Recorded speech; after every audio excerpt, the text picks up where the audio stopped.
Welcome to McPlum, simple solutions served daily. In this video, I will show you how to replace your cabin air filter. First, gather your tools, including a small Phillips head screwdriver and your new cabin air filter.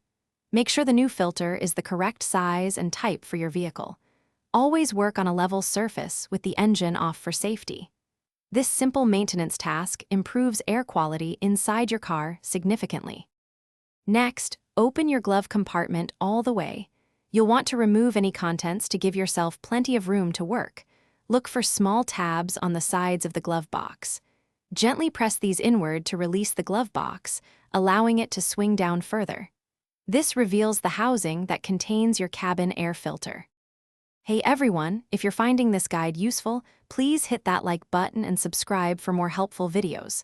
Quick recommendation: bring your space to life with the Echo Dot smart speaker. It's a fantastic way to enjoy music and control your smart home.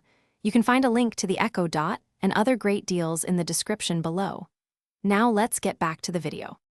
Once the glove box is down, you'll see a rectangular cover, which is the cabin air filter housing.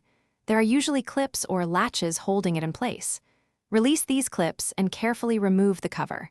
Now you can see the old, dirty filter. Gently slide it straight out of its slot, noting its orientation for the new one. Before inserting the new filter, pay close attention to the airflow arrow printed on its side. This arrow must point in the correct direction, usually downwards, towards the vehicle's floor. Slide the new filter into the housing. Once it's fully seated, reattach the housing cover, making sure all clips are securely fastened. This ensures proper filtration. Thanks for watching. Stay juicy and subscribe.